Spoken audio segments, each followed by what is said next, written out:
खुशी मना ले, छोटा बड़ा केक मंगा ले। संगम में मिलता है बढ़िया केक, संगम में मिलता है बढ़िया केक। नमस्कार, मैं हूं मयंक चतुर्वेदी और आप देख रहे हैं तीरंदाज। आज लोकसभा चुनाव को लेकर के भाजपा ने अपने पत्ते खोल दिए।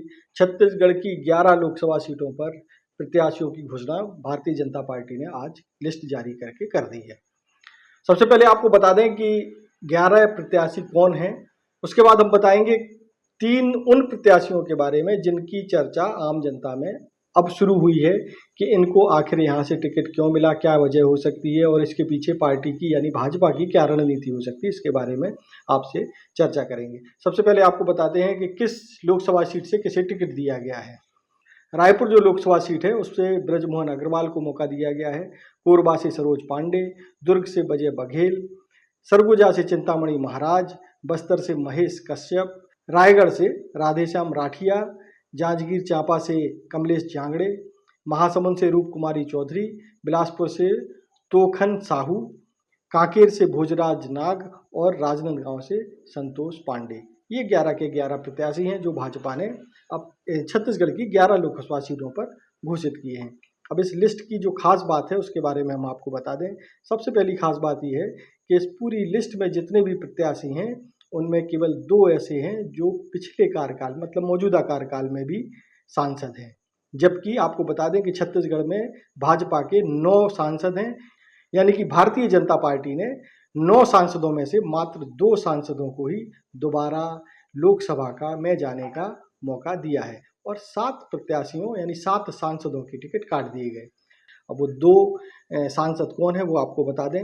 नंबर 1 पर आते हैं अजय बघेल जो कि दुर्ग से सांसद हैं और नंबर 2 पर हैं संतोष पांडे जो कि राजनांदगांव से मौजूदा सांसद हैं। यानी इन 2 लोगों को ही टिकट दिया गया, बाकी के जो 7 सांसद हैं उनके टिकट काट दिए गए। भारतीय जनता पार्टी ने जो टिकटों का वितरण किया है इसमें जातिगत समीकरणों का बड़ा बारीकी से ध्यान रखा गया है। आपको बता दें कि कांग्रेस जो है ओबीसी और एससी एसटी की राजनीति पर फोकस है और इस सूची में भारतीय जनता पार्टी ने कांग्रेस के उस प्रयासों को भी एक तरीके से धक्का लगाने की कोशिश की है। जो टोटल 11 है सांसद प्रत्याशी हैं उसमें से 3 लोग जो है सामान्य वर्ग से आते हैं, 3 ओबीसी वर्ग से आते हैं और बाकी के बचे हुए 5 सांसद प्रत्याशी एससी और एसटी वर्ग से हैं।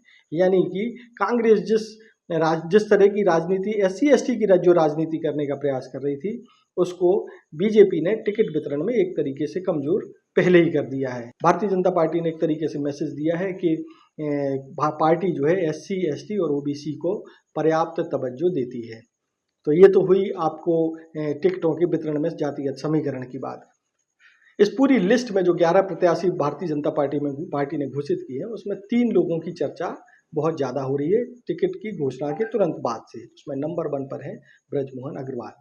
ब्रजमोहन अग्रवाल पिछले 3 महीने पहले यानी दिसंबर में जो चुनाव हुआ है विधानसभा का उसमें विधायक चुन करके आए हैं और उन्होंने सबसे ज़्यादा वोटों से जीत हासिल की है। 67,000 वोटों से उन्होंने अपने प्रतिद्वंदी राम सुंदर दास को हराया है और राम सुंदर दास कांग्रेस उस चेहरे के रूप में पेश कर रही थी जो कि एक हिंदुत्व का चेहरा बनाने का प्रयास किया जा रहा था, लेकिन ब्रजमोहन अग्रवाल ने इतनी बड़ी जीत हासिल की जिसका शायद ब्रजमोहन अग्रवाल जी को भी अनुमान नहीं होगा।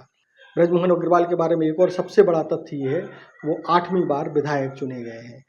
अब सवाल उठता है कि 40 साल से विधायक किसी नेता को सांसद में बनाने का प्रयास क्यों किया जा रहा है, मतलब संसद में ले जाने की कोशिश क्यों की जा रही है। अब एक चीज़ और भी है कि ये सवाल इसलिए भी लाजमी है क्योंकि आम जनता में ये बात बहुत अच्छे से साफ है कि इस बार का लोकसभा चुनाव किसी प्रत्याशी के चेहरे पर ना हो लड़ करके केवल और केवल मोदी के चेहरे पर लड़ा जा रहा है। आज की तारीख में अगर आप किसी भी लोगों से बात करें तो अधिकतर लोग ये कहेंगे कि उनको प्रत्याशी से मतलब नहीं है, प्रत्याशी की क्षमताओं से उनको कोई लेना देना नहीं है, वो इस बार लोकसभा में मोदी को वोट करेंगे या मोदी को वोट करने जा रहे हैं। तो कुल मिलाकर के प्रत्याशी का चेहरा गौड़ है और मोदी के चेहरे पर पूरा चुनाव निर्भर है।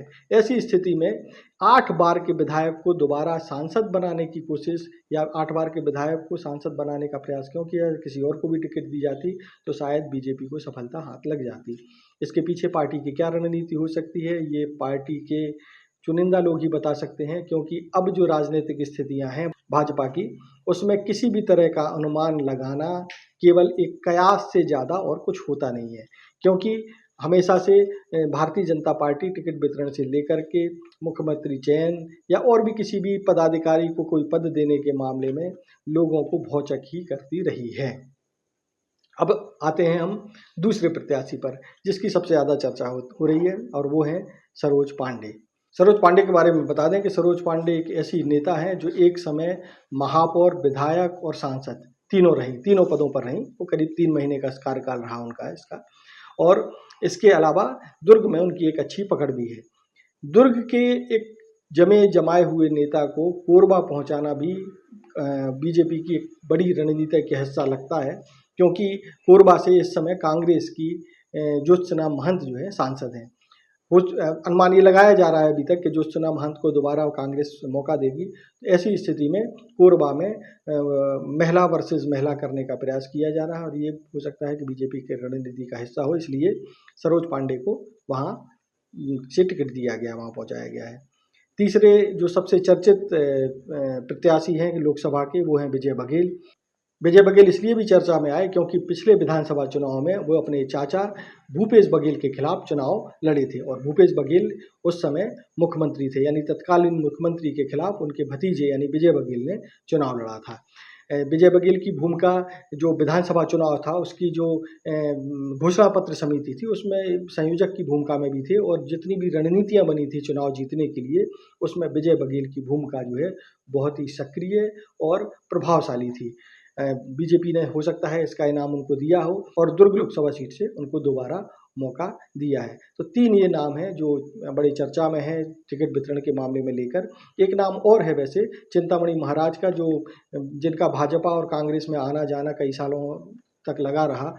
2 बार वो कांग्रेस से विधायक भी रहे, उसके पहले बीजेपी से भी पार्टी से थे, और एक बार फिर जो है वो भाजपा में आए। भाजपा में आने का कारण भी ये बताया जाता है कि कांग्रेस ने जब पिछले विधानसभा चुनाव में उनको टिकट नहीं दिया तो उन्होंने भारतीय जनता पार्टी ज्वाइन कर ली, और ज्वाइन करने के बाद उनको लगा कि शायद भाजपा उनको टिकट देगी विधानसभा का, लेकिन ऐसा ना होने के कारण वो नाराज बताए जाते रहे। और उनकी नाराज़गी दूर करने के लिए जो ब्रजमोहन अग्रवाल हैं, जो छत्तीसगढ़ सरकार में मंत्री में हैं, वो भी उनसे मिलने के लिए, उनकी नाराज़गी दूर करने के लिए गए थे। हो सकता है कि अब पार्टी ने उनकी नाराज़गी लोकसभा चुनाव में टिकट दे करके दूर कर दी हो।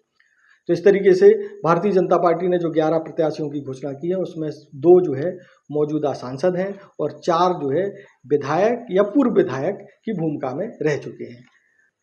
तो ये थी भारतीय जनता पार्टी की सूची। कांग्रेस की सूची आने पर एक बार हम फिर आपके साथ हाजिर होंगे। तब तक के लिए नमस्कार। तीरंदाज से जुड़े रहिए।